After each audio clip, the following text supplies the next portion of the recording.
Yes, Charlie Cook. I don't know about you, but I never get tired of watching that Charlie Cook run at the end there. I think Charlie must enjoy it a little bit too, because I noticed in yesterday's Chelsea programme that he lists his favourite relaxation as a Sunday lunchtime pint and then watching the big match on television after it. Well, you'll see plenty of Charlie Cook today, because our main match is Chelsea against West Bromwich. And Webb beaten that time. Suggett now. Harris all the way. Astle against the post. Also the goals from Sunderland against Arsenal. And a great shot from the mark and a wonderful save there by Jeff Barnett. Right in the middle. And that high-scoring match, Sheffield United against Blackpool. Going through beautifully in the box. Pickering, oh, what a goal by Pickering. What a magnificent... In fact, we did make a late change there from our advertised matches, but with Aston Villa Birmingham finishing 0-0, we thought that you would appreciate the more exciting action from Sheffield. It really is exciting too. Our studio guest today, David Webb of Chelsea, scars and all, the man who blotted out Jeff Astle yesterday. And we shall also be taking our usual look at your letters. But first, back to the autumn sunshine at Stamford Bridge yesterday. Chelsea against West Bromwich Albion, two sides with a lot of ground to make up this season. Both have been badly hit by injuries. But one man who's been hit in another way, but is fit enough for the Chelsea team, is goalkeeper Peter Bonetti, knocked out by a clinker at Carlisle on Wednesday. And back in the side, fullback Eddie McCready. He's been having trouble with a thigh injury. So now they face a West Bromwich Albion team that again shows 18-year-old Len Cantello at number 4 and costly Danny Hegan as substitute. But Chelsea will probably worry more about Jeff Astle at 9, magnificent and menacing in the air. So now we look to referee Tommy Dawes of Norwich to get the game going. The crowd today is 34,000 strong. So West Bromwich Albion in the white, defending the goal to our left, kick-off. Albion, who certainly have a liking for London. They've already won at West Ham and at Crystal Palace this season, both times by 3-1, and taken a point from Arsenal at Highbury. And of course they will remember that it was here last season in the 6th round of the FA Cup that they beat Chelsea by 2-1. Doug Fraser, number 2. Suggett, the £100,000 man from Sunderland. Played it very nicely to Brown. And there's Hudson playing it back to Bonetti. Peter Bonetti playing his 362nd game for Chelsea, equaling the record for the Stamford Bridge club. But now it's Astle, followed as he will be for the whole of the afternoon by Webb, and a corner to West Bromwich.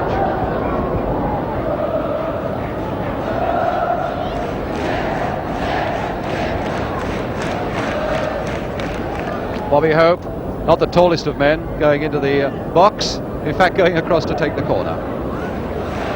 Tremendous midfield schemer for Albion. Take notice of that number 11 on his shirt. His work is going to be in midfield, but now it's taking this corner for Albion with just under 5 minutes gone.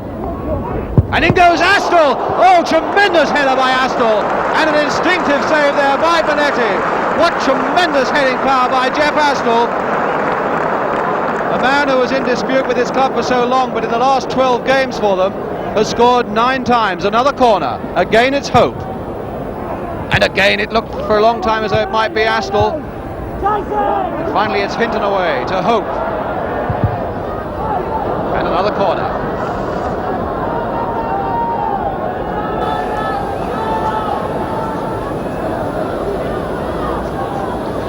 Suggett on the goal line. Astle lurking beyond the far post, which is of course more dangerous for Chelsea, and that should be Bonetti's. Houseman, and offside.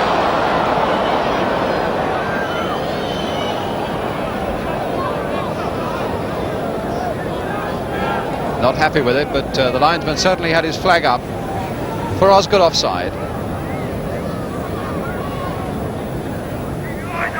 Tommy Dawes a quiet word as he passes. And Doug Fraser with the kick for Albion. Again searching out the leaping ability of Astle through to Suggett. Astle again. And this time Hartford is bearing in. And Suggett too. And Hartford! And he's given it against West Bromwich. It's been disallowed. there must have been a foul on Bonetti, and I don't think there could be very much doubt about it, before Hartford finally thumped that one in.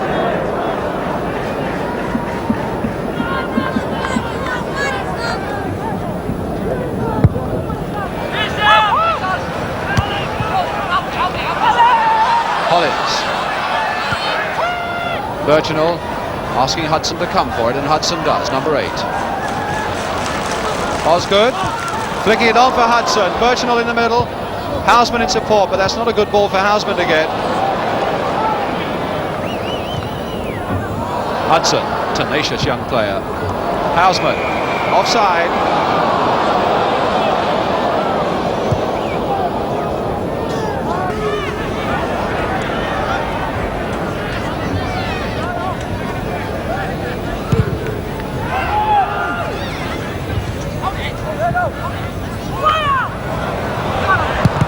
Tello, Hartford.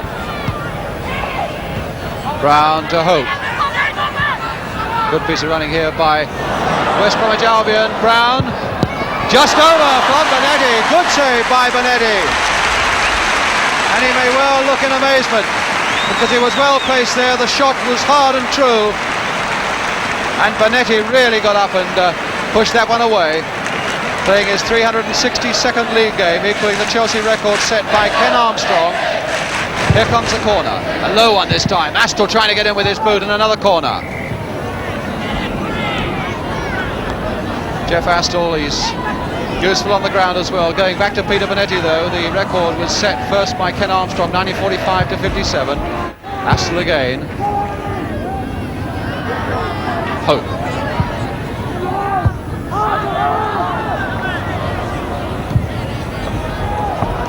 Now Hudson, Birchinall breaking on the right.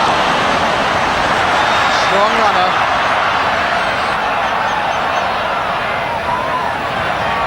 And now Hollins. Trying a little dipper towards the near post, Houseman. And finally picked up by Hartford. Astle, Hartford. Astle again, and even though he's straight out towards the right, it's noticeable that Webb has gone with him. Kay switching it now to Brown, to Graham Williams. Now Astle at the far side to look for one with his head, and Webb also there with him.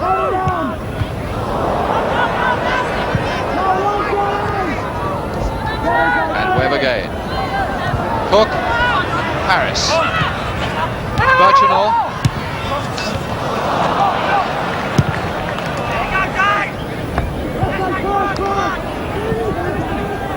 Astle giving Webb a fair old push there.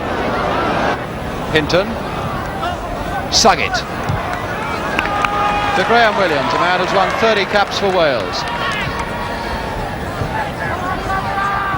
Tony Brown.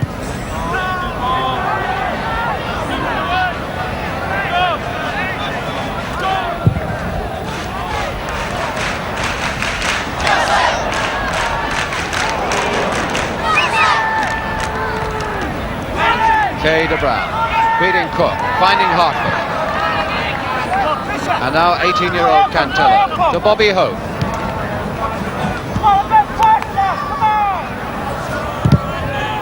Holding it a shade too long, Hudson getting in. Hartford though, for Albion. Astle playing it back to Williams. Brown has gone unmarked in the penalty area, but cleared this time by Hinton. Cantello towards Astle, who gets in under pressure. Suggett. Can he get a shot in? No, he can't. Brown can, though.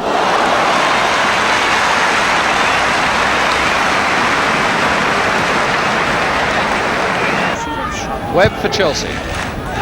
Hudson. And now McCready. With some 10 minutes or so to go to half-time. Hudson finding Houseman. Claims for handball, but Houseman going on. And the handball, in fact, given, I think, a little late by referee Tommy Dawes. Whether Houseman didn't hear the whistle or not, I don't know. He certainly went on. But a free kick to Albion.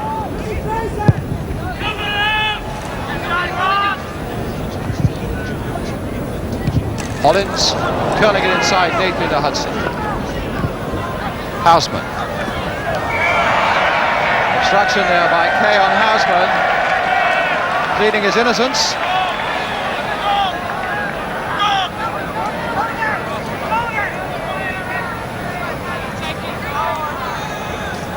Webb to take it.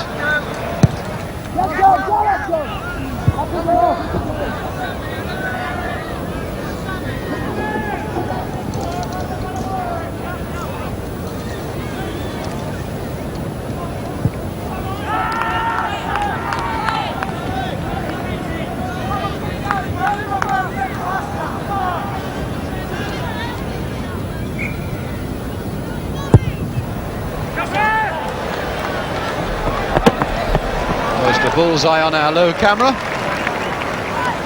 But Jeff Astle saving the company a bit of money by saving a bit of damage.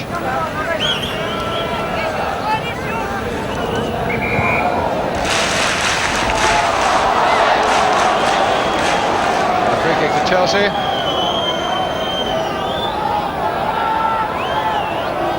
Or rather a free kick to Albion.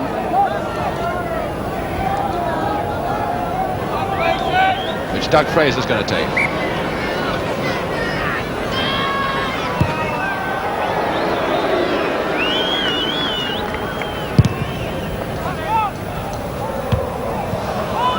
Harris straight to Astle. But now McCready for Chelsea. Osgood slipping his man for the first time, Kay. Kay after him. Still Osgood. Playing it nicely to Houseman. He must take a quick shot. Badly wanted a shot there. I think that was being unselfish to the point of folly, because he really had a good chance there, because Coombs was some way from that near post. Good work by Osgood.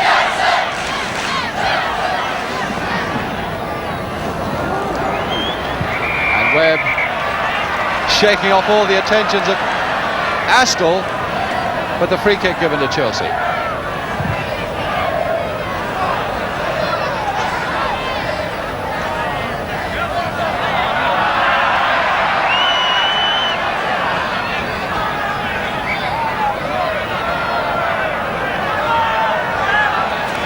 And it's going to be a throw to Albion.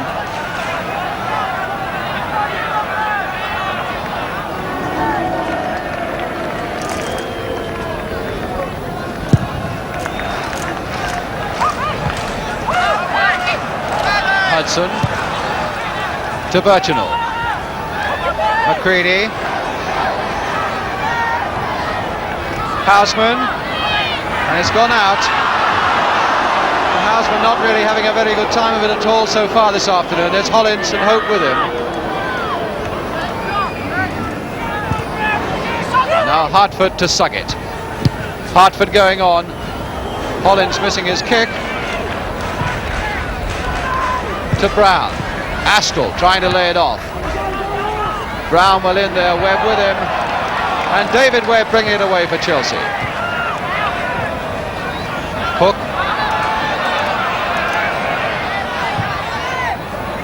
Houseman. Hudson.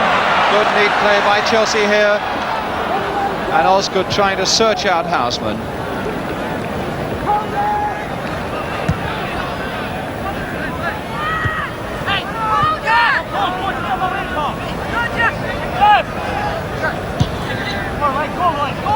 Astle to Fraser.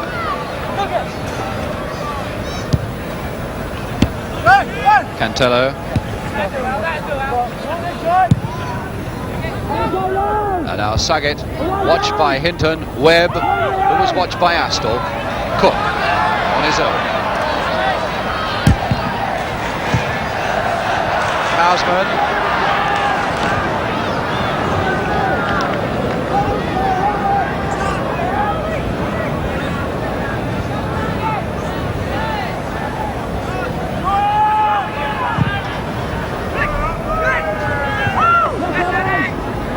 Eddie McCready. Hollins to Cook.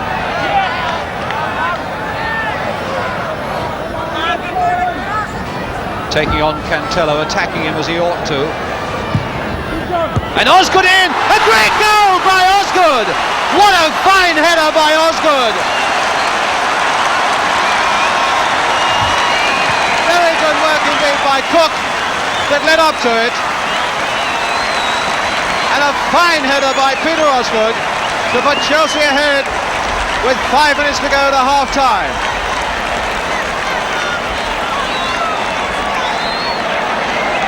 And that really, there's the score, putting Chelsea ahead, and that really, I think, was the first time that Cook has had the ball in this match where he's really gone for the opposing defence to attack them with some aggressive running, and he took Cantello well, and Osgood took his send-up beautifully.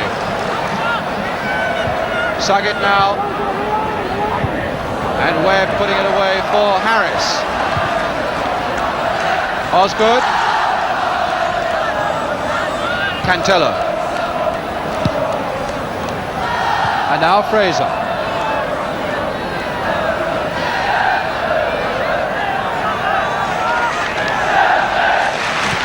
Brown,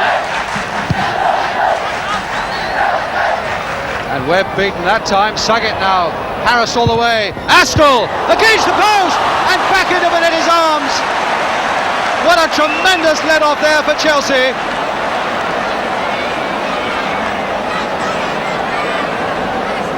Askell, who's caused so much devastation in the air, almost getting that equaliser with a shot along the ground. Hudson now for Chelsea.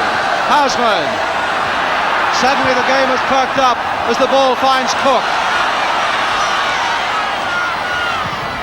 Floating one now towards Houseman, and a corner off the number 4 Cantello.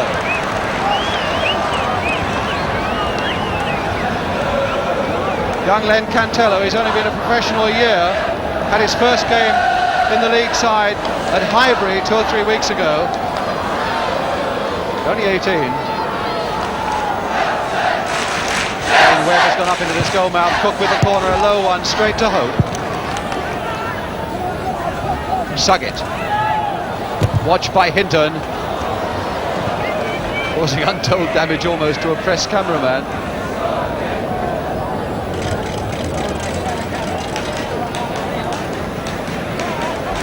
Fraser.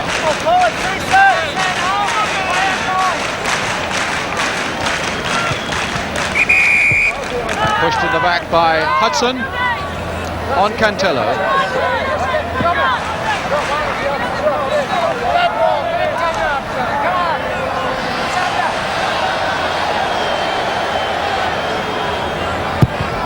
Fraser a long one. Bonetti versus Askell. This is going to be Bonetti getting it at the second goal. Very accurate kick though by Fraser from a long way out.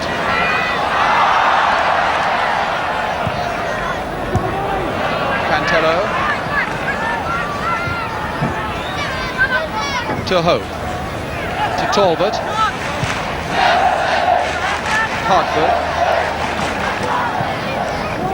quite easily cut out by Harris, challenged though by the leggy Askell. Now it's Cook.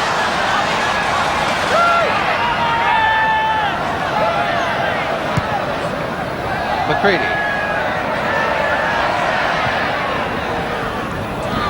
Peter Houseman. Osgood and Birchinall waiting in the middle for one to be floated in. Oh, Birchinall taking it off the foot of Osgood.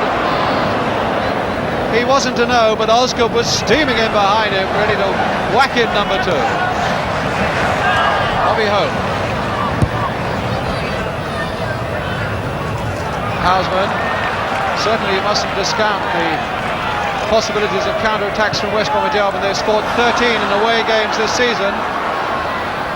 Osgood still onside. Cook, and Coombs reaching high and taking the challenge from Birchinall well.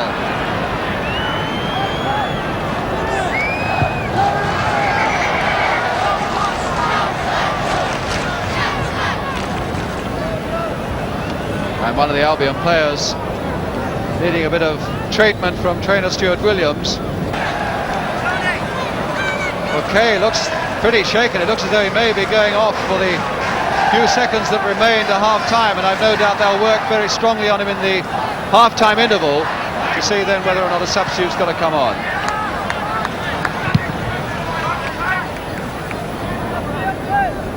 were saying Albion have scored 13 goals away from home this season, but only Everton and Leeds in the First Division can equal that. So there's still plenty of firepower to come, you can be sure, from West Bromwich Albion. But now it's Houseman leading it up for Chelsea. And getting a corner.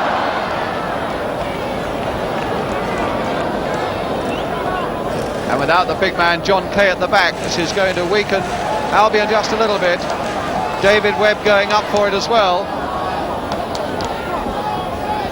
Chelsea's corner then, right on half-time. Peter Houseman with it. Webb right up in the 6-yard box. And Osgood going in. Cook! Number 2! Charlie Cook!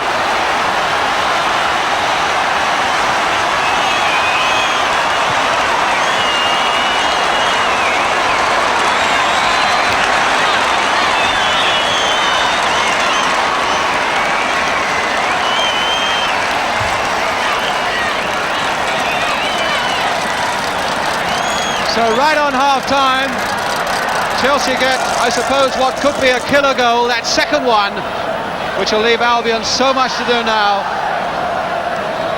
Tremendous shot by Cook. And there goes the whistle for half-time. Tremendous climax then to this first half after a fair bit of ragged play. Charlie Cook, number 7, having whacked in number 2. With the first one having come from number 9, Peter Osgood. So still to come on the big match programme, highlights from 2 other top league games. But here at Stamford Bridge, the half-time score is Chelsea 2, West Bromwich Albion 0. More soccer action for you in just a moment.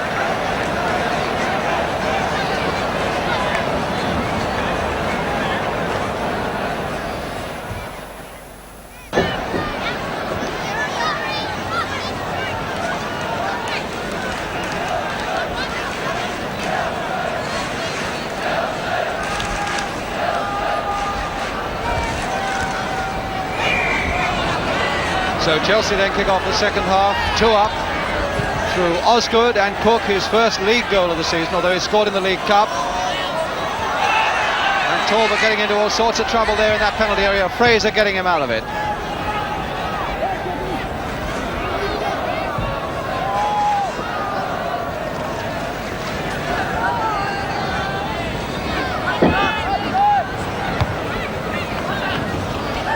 Webb to McCready.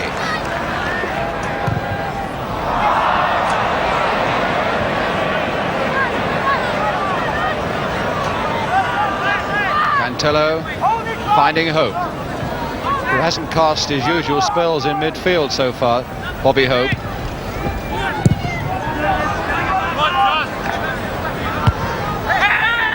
Brown to Hartford. In again to Brown, one for Cantello to try.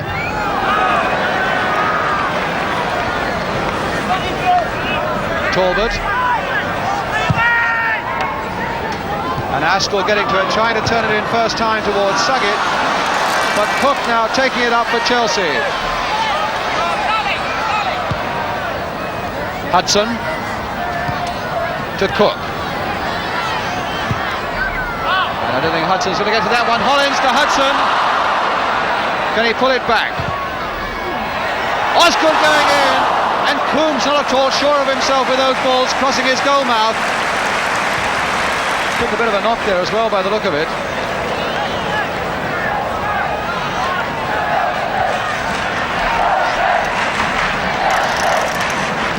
He really was almost caught there. Coombs. It looks as though he was caught in another sense as well, but that's a couple of times balls have gone screaming across his goal mouth and he really hasn't been able to handle them cleanly at all.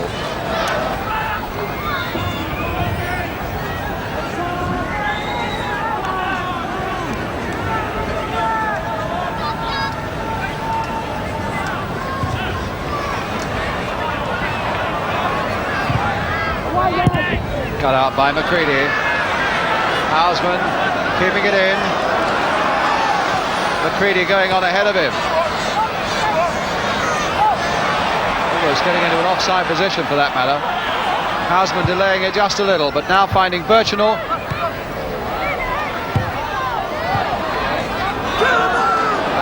Chelsea players had stopped feeling that ball was going to go out, but it didn't. Houseman. Almost rugby tackled by Brown, but going on to find Osgood.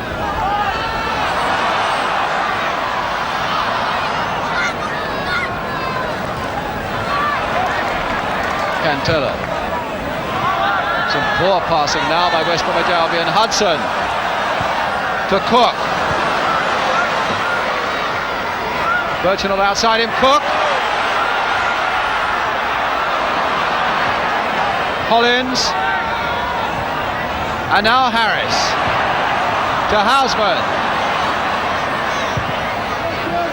Birchinall going in, getting his head to it, but impeded, I think, both by Hollins and by Williams. Suggett for Albion to Hope. Cantello. Brown trying one on the turn, straight to Webb. And Webb coolly to Cook. Showing how much Hudson's growing up, prepared to take that ball away from Cook. Houseman running for this one, Talbot with him. Hudson stood up in support. What a player he's going to be, this Hudson, the way he's progressing in this season. And there's a good pass there to Hollins. And a shot into the side netting.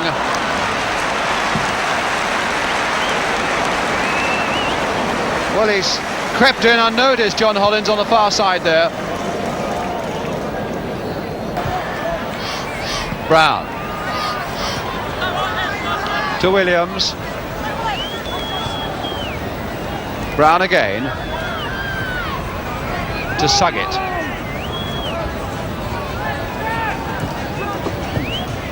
Suggett again with the 1-2. Kay shaking off McCready's challenge, and McCready down. Astle to look for it. Astle getting his head to it for once. And McCready looks in a fair bit of trouble. And certainly any Scots in the crowd will be worried, because they badly need him to be available for that critical World Cup game against Germany in Hamburg on Wednesday. There's been some doubt about him with his injury for some time now. But they get a good view as well. Well, McCready all right again, and Cook for Chelsea. Finding Hudson, who really is having a fine second half for Chelsea. A little flick in there, but coming out to Cook. What can he do? Finds Hudson again, driving one in. Good save. And a very good shot from Alan Hudson, which would have just crept inside that near post. Coombs did well to get across there and push it away for this corner.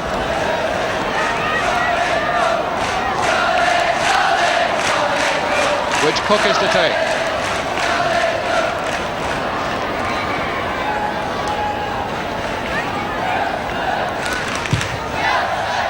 Birchinall playing it out to Houseman, driving one in, hitting our camera as it did so.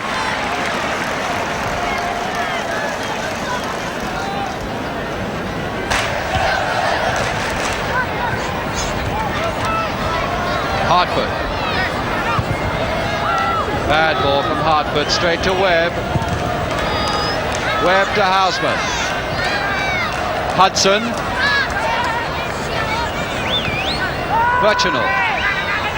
Cook free on the right. Hollins. Referee looking at his watch. The two of them, in fact, and there goes the final whistle from referee Tommy Dawes. Charlie Cook having scored that second one for Chelsea, with Peter Osgood getting the first, 2 goals in the first half, which now take Chelsea to only 1 defeat in their last 13 league games. A victory that they really deserved here at Stamford Bridge. The final score here then is Chelsea 2, West Bromwich Albion 0. Well, perhaps not the most exciting of matches, but a valuable win for Chelsea, 2 points, and to my mind, the man of the match undoubtedly our guest today, David Webb, who gave Jeff Astle so few chances yesterday. With him now, Jimmy Hill. Well, David, first of all, perhaps you'd explain why you look more as if you've been fighting Henry Cooper than playing West Bromwich Albion. How did that happen, that cut?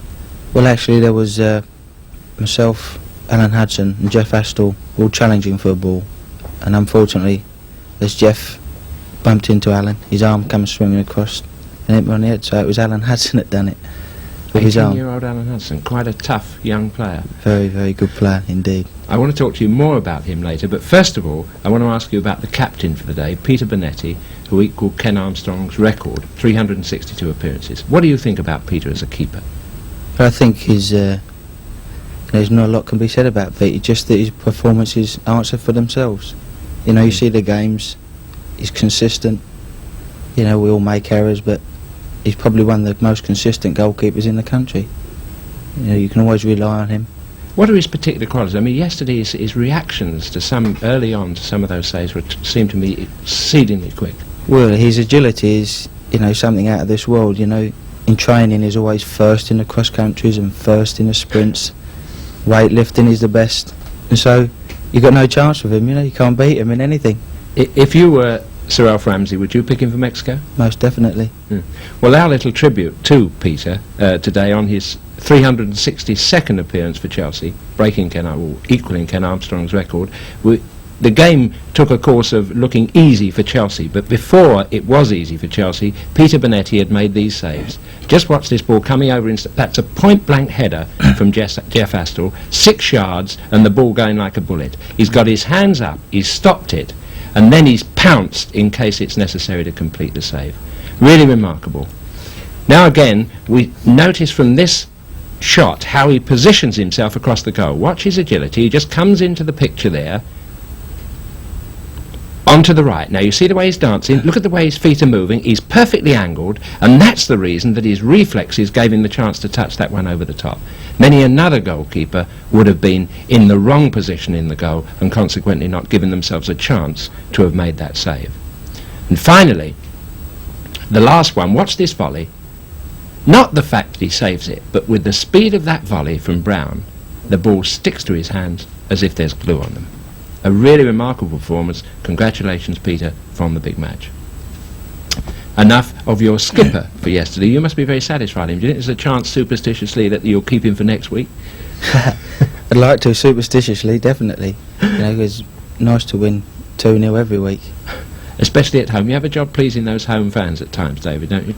Well, it's very desperate at times at Chelsea, because you're so far away from the crowd, and it's hard for them to get into the atmosphere of the game itself. In fact, you know, at times it's, you know, if we're having a bad time, it's hard to realise there is a crowd there. I had a laugh yesterday because during the game they were saying to me, or not to me, running down Ron Harris at the start, he made a couple of bad passes and he got the stick. Make up your mind which colour you're playing in, Ron, and then they had a go at Peter Houseman before he settled into his game, and then at the end of the game turned around to me and said, say something nice about Chelsea, Jim. It seems it's still part of the fun and games that's gone on for 40 years at Chelsea, that kind of approach to the players. You were in a bit of trouble. There was a goal, or the ball hit the back of the net against you, which was disallowed. Why was that? Well, I think Peter, someone had a shot or something, and Peter came out and he fell on the ball and had his hands on it, and the fella had a touch with his boot, but then as Peter got his hands on it again, he had another kick at it, and that's where the referee disallowed it for. Yeah, most of the people around me again didn't quite know why it was disallowed, because it all happened in a well, there was a flurry. ruck of players there, you know, there was quite a few players about. Here's the ball coming across now, and Peter gets in, dives on it. Now that's his ball. Now there you can see the forward coming in, just look at the boot, kicking it out of his hands. There's the boot coming through, and the law of the game says quite clearly, if you kick at a goalkeeper's hands when the ball's in it, it's dangerous play. So that was why West Brom didn't get on top at that particular point of the game, but they were quite dangerous then. Now, some people say that Peter Osgood and Charlie Cook are two kind of extraordinary players to have in the same forward line. Would you agree with that?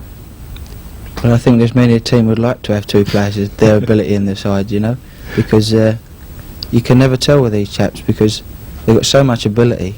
In fact, also both of them got more ability in their little fingers than I have in my whole body. You know, but you know, they've got certain qualities that any side would like to have.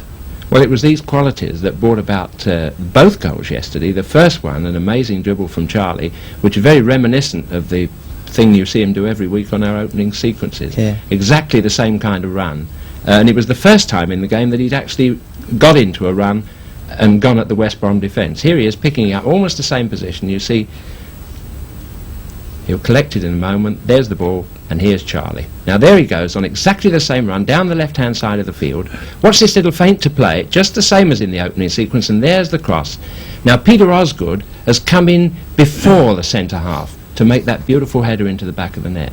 Now you as look at the goalkeeper, no chance at all because he beat the centre-half to it. You as a centre-half, you get centre-forwards doing this against you. In fact, Astle did it to create that first chance from the corner. How do you guard against that? Well, we train at Chelsea against this. Actually, this is why I was kicking myself when Astle outran me there, because we train even before the game in the gym. We do shoulder-to-shoulder practice, not to let the fella get in front of you at all. You've got to be shoulder to shoulder. And I could imagine Dave Sexton saying something actually at the time when Astle got the header. So the practice to defend helps you also to... Yes, well, it works both ways, you know. What about the other goal, the second goal, which was Charlie's first goal since I don't know when. He can't remember when he last scored a lead goal, and I think this may bring on doing the world of good for Scotland's game. What about that? How did that come about? Well, it's Peter Houseman coming up here to take this corner, and Big Ozzy gets up here, gets a little touch onto it. Charlie's there waiting, and he woofs this one right in the roof of the net. You can just see it on the half volley. That's there. right. As it starts again, you'll see the ball bounce. Charlie's got a terrific shot, you know, and we keep trying to tell him to shoot more because whack. he's fantastic, you know. When he hits him, he really hits him. Why is it that he doesn't score more goals, do you think? I think you can get into a way of playing that you get in position to shoot, but your first thought is to beat somebody or to make it an easier chance to score. Whereas things like that, if you kind of make up your mind to hit them first time, you know, it probably is easier to do it that way. Do you think Charlie's going to be encouraged to have a go now in the future? Well, I should think so after that goal. David, just one final point, one final player from the game yesterday, Alan Hudson, impressed me tremendously. What do you think of him as a young prospect? Oh, he's a fabulous prospect. You know, he's brought unlimited help to the midfield player of our side. You know, he's the type of player that will get it, beat people, run for you, tackle for you, get up and head. He's got a big heart, you know, which you can't say any more for a fella. That's an awful lot. I don't think I could improve on that, but we have tried to improve on it by showing pictures, his contribution to yesterday's game, which I thought was quite phenomenal, and the confidence that he showed and the control for a boy of that age reminded me a little bit of Johnny Haynes when he first started. We can see him here sliding the ball up. There it is, goes up the right wing, but he knew to let that ball run, and he quickly pings the ball off to Birchinall, which ended with that shot over the top. I was very impressed with the speed at which he lays the ball. He's always got an idea where to pass it. There he's tackled from behind, but watch when the ball comes back to him, how quickly he picks up Peter Osgood coming away from a player. And he supports, he's always leaving himself handy to pick up the pass. There's Charlie Cook, who wins it in the tackle. And there's Hudson again. Watch how quickly he plays it off. Goes on the run. See the acceleration there? And that ball was just fractionally slow. But a little more experience and he'll put those right where they should go. Once again, look at that ball spreading the play out to the far wing. And I like the way he picks up his targets very quickly. He doesn't dwell on the ball. In a very tight game where it's not always easy to find a target, he gets the ball away. There you see him pointing and directing where the ball should go. A challenge to keep it in that area. Now we get a chance to see him in defence. Look at that control. He's back on the edge of his own penalty area, keeps ice cool, little bit of ball skill here with his socks rolled down. Where's he going to play it? No, make the space, and then the ball is hit away to safety. But he's not only a midfield player, a player who can tackle back, do work in his own penalty area, he's also a striker. He can also get up there and score goals.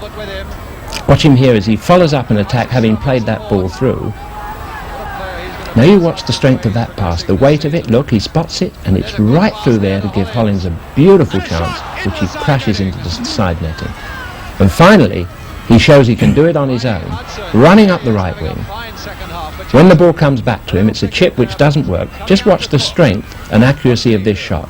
It's right on the near post, whack! And only a brilliant save by Coombs keeps it out of the net. A wonderful discovery for London.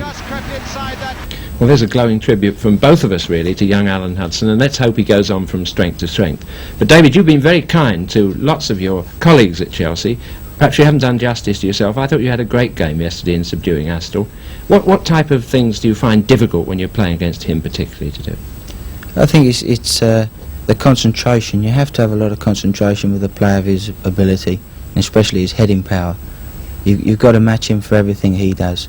And if you can do this, then I find that you can eventually come out on top of him. Yeah. He's in the England party for, or not yet for Mexico, but he was in the last Mexico trip. Do you see him going to Mexico? I think so. I mean, he's got a lot of ability. I mean, by all accounts, he's had a lot of trouble with contracts and everything, and everybody has to overcome these things. Well, the thought occurs to me, David, that if he's got a chance for Mexico, then Mr. David Webb must have something of a chance if he keeps up yesterday's form. Thank you very much for coming. Fingers crossed. Well, certainly there will be a lot of competition for that number 5 shirt in Mexico. I've always fancied Roy McFarlane of Derby County a fair bit, and I've had a fancy too for John McGrath of Southampton, but I'm quite sure that David Webb of Chelsea will be in there jostling with the rest of them. For our second match on the programme today, we go down to the second division to bring you one of the competitors with Queen's Park Rangers towards promotion to the first division, Sheffield United. Yesterday they were at home to Blackpool. The commentators Keith Macklin, the pictures come from Yorkshire Television, and Sheffield United as usual in the striped shirts. McHeaton. Tony Curry trying to hook that into the middle. Frank Barlow putting that on. Frank Barlow again, and this is Harry Thompson's ball. Jimmy Armfield, 16 years at Blackpool. A good ball to John McPhee. Oh, and a good through ball, and Burns. Oh, what a beauty, what a superlative goal by Mickey Burns. Mickey Burns, the former Skelmersdale United amateur, and what a beautiful left foot shot. Alan Hodgkinson never saw it.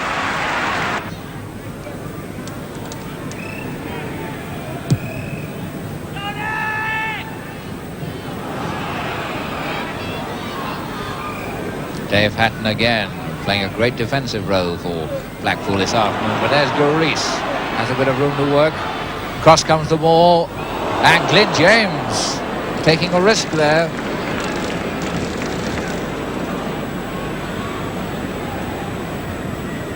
Jimmy Armfield.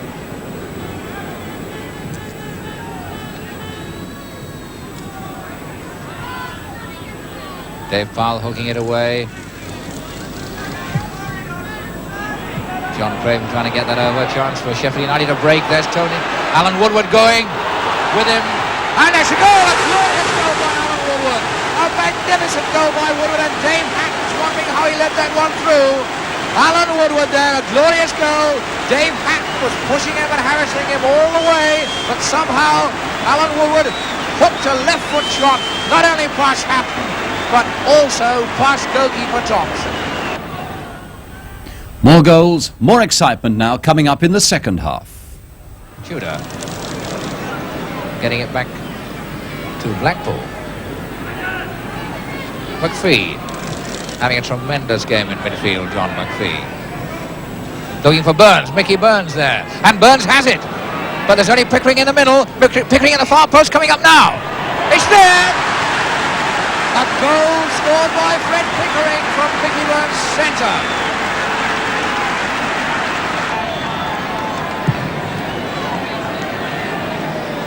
McHeaton. Burns to Suddick. A nice bit of play by Frank Barlow. Getting Sheffield United on the move, but that flick through by Curry, headed back by Tangerine Shirt. And it's Blackpool through Tommy Hutchison moving again, this long-legged figure. Craven calling for it in the middle. That's Craven. Craven going through beautifully in the box. Pickering, oh, what a goal by Pickering! What a magnificent hooked left foot shot by Pickering!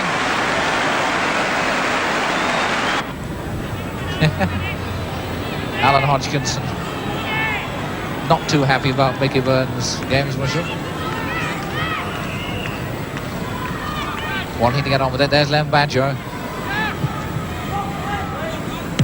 Flicked on by Addison. A chance there. And it's 3-2 with 1 minute to go.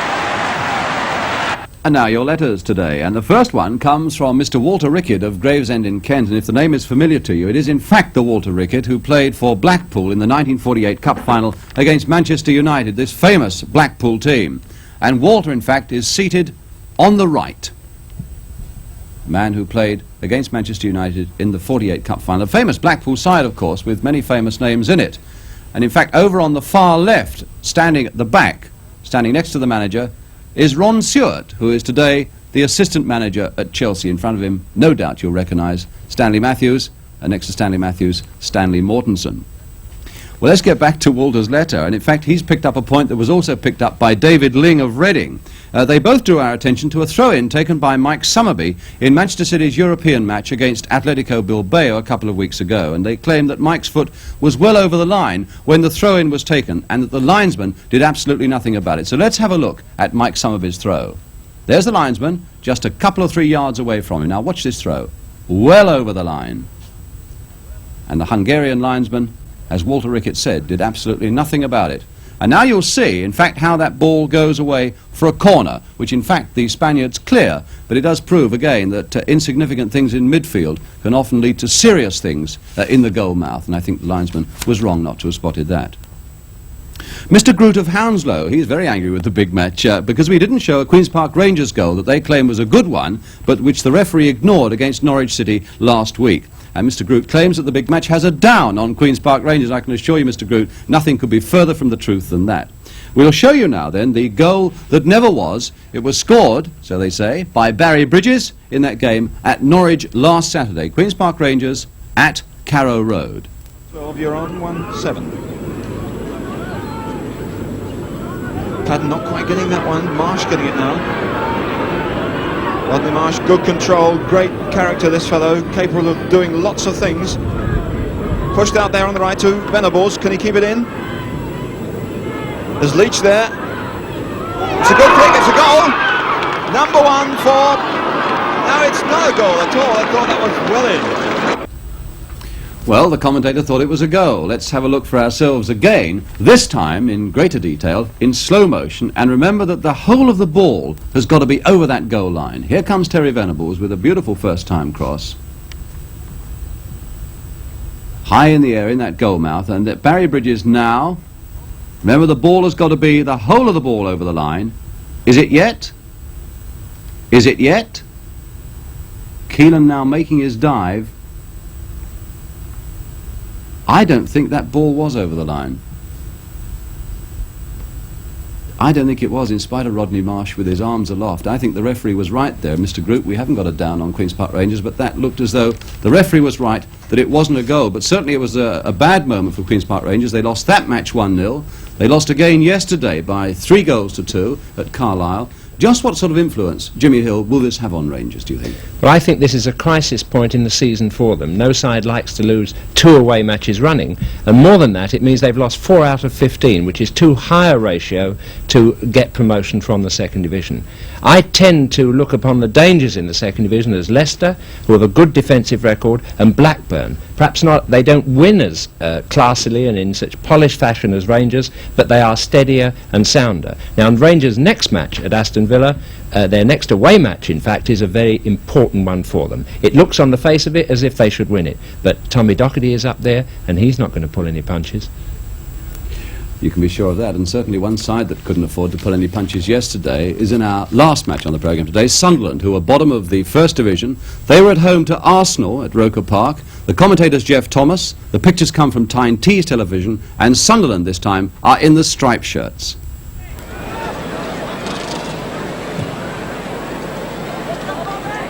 Gould coming up. Now it's Park. Graham again. Kerr trying to flip it through or slip it through for Park. Park comes to it this time. McGiven. Len Ashurst slows it down before pushing it forward then for Kerr. Clintock Samuels through for Radford. Radford having to work to get to it. Graham. McGivern. This is Park. Sunderland now going forward through Park. Confusion again in that Sunderland midfield position. Not quite sure which way to go, giving the Arsenal defenders plenty of time to recover any poise they might have lost. Gould trying to beat two players. So it's Kerr to Stewart, back now to Heslop. Now Sunderland coming forward en masse. Irwin overlapping for it. Stewart calling for it on the far side of the box. That's Stewart coming up! Yes, he's done it!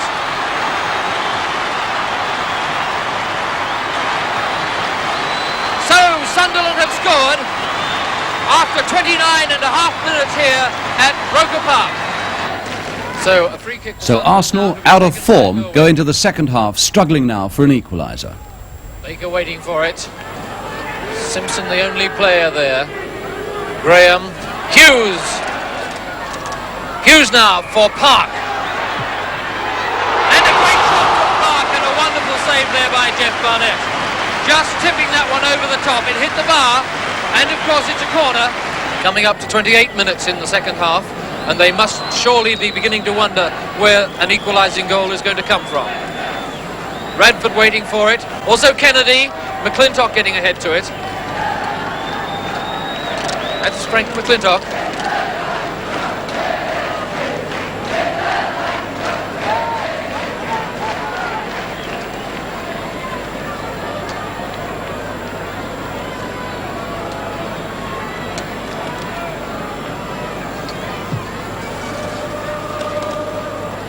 Neil again with superior inches over Baker. Pumps it back again for George Graham. Radford coming back to help him. Players to the human eye getting a little bit hard to see on that far side. Radford again, one of the Sunderland players down on the far side of the pitch. Now the chance for Samuels, and it's there. John Samuels, after 29 minutes in the second half. So a point for Arsenal, and that's it for today. I hope you've enjoyed it. We began with Charlie Cook, we end with Charlie Cook, the man who could make all Scotland, all Britain, I suppose, delirious if he can destroy the Germans in that crucial World Cup game in Hamburg on Wednesday, the way he destroyed West Bromwich Albion yesterday. Going in. Cook!